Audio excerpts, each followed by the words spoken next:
Di video kali ini saya mau buat kue sagon yang super duper renyah banget, super gurih, sama sekali tidak alot. Kalau mau tahu cara buatnya, tonton terus, ikutin terus videonya sampai selesai ya.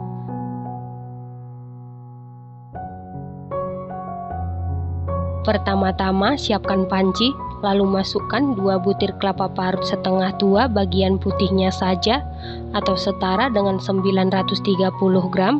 Kelapa parut ini diparut memanjang dan ukurannya tadi ukuran sedang ya teman-teman. Selanjutnya kita sangrai menggunakan api sedang cenderung ke kecil sekitar 10 menit.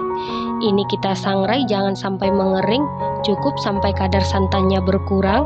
Karena nanti di dalam proses pembuatan kue sagon ini kita tidak menggunakan air.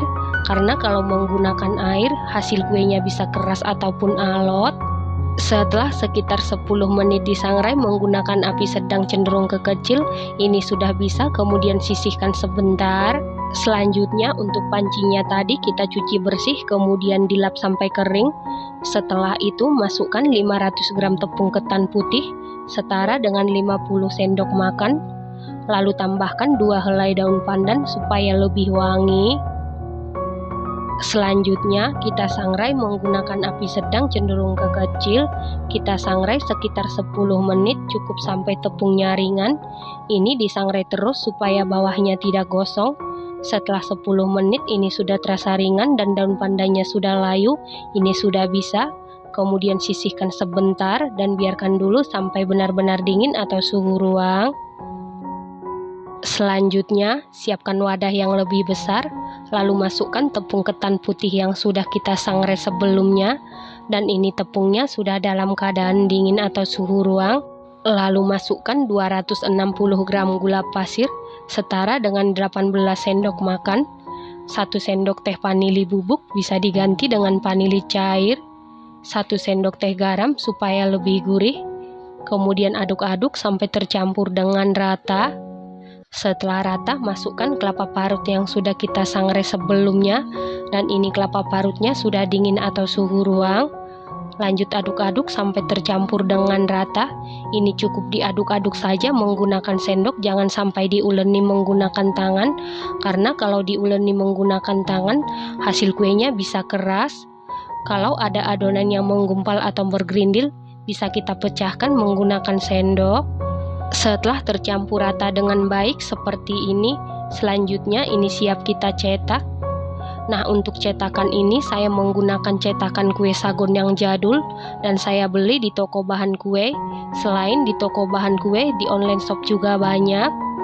Ambil 1 sendok makan adonan, kemudian masukkan ke dalam cetakan, lalu padatkan atau tekan-tekan menggunakan cetakan yang lainnya. Kita padatkan atau kita tekan-tekan secara perlahan supaya nanti hasil kue sagonnya tidak keras ataupun alot. Karena di dalam pembuatan kue sagon ini tidak menggunakan air, jadi pastikan untuk kelapa parutnya disangrai cukup 10 menit saja menggunakan api sedang cenderung ke kecil, jangan sampai mengering. Karena kalau sampai mengering, kadar santan yang tersisa hanya sedikit saja, jadi tepung ketan putih dan kelapa parut tidak bisa menyatu ya teman-teman.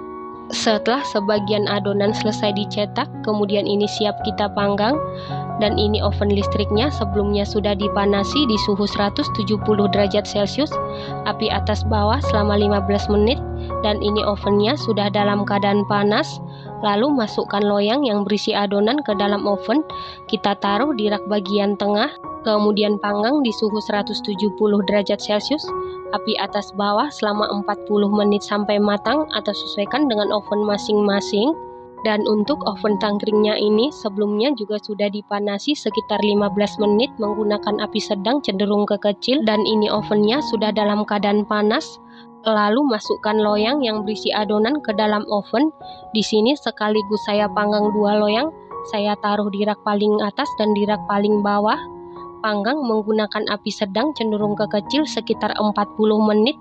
Nanti di menit ke-20 tukar posisi loyang yang dari atas ke bawah, yang dari bawah ke atas supaya matangnya merata. Dan jangan lupa untuk lubang yang di atas ini ditutup supaya nanti warnanya kuning kecoklatan. Kalau warna kuenya tidak suka sampai kuning kecoklatan, Untuk lubang yang di atas dibuka saja ya teman-teman.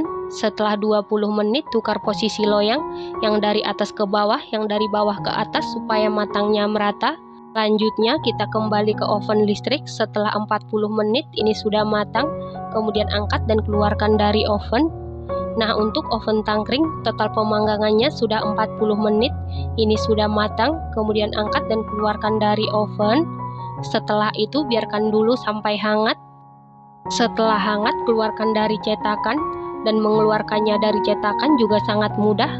Dan ingat, untuk cetakannya ini tidak perlu diolesin margarin ataupun minyak goreng ya teman-teman. Lakukan hal yang sama sampai seluruh adonan selesai dipanggang. Nah, ini dia kue sagon jadulnya sudah jadi. Kue sagon ini bahan-bahannya super ekonomis, buatnya sangat mudah. Hasilnya sangat cantik, matang merata, warnanya pun cantik, sama sekali tidak gosong. Teksturnya ini super duper renyah banget, super gurih, sama sekali tidak alot. Manisnya pas, ini enak banget, mantep banget untuk ide isi toples lebaran. Ini harus dicoba. Setelah dingin, langsung masukkan ke dalam toples atau wadah tertutup. Satu resep ini jadi satu toples kemasan 1 kilo dan satu toples kemasan 500 gram. Terima kasih karena sudah menonton. Sampai jumpa di video selanjutnya. Terima kasih.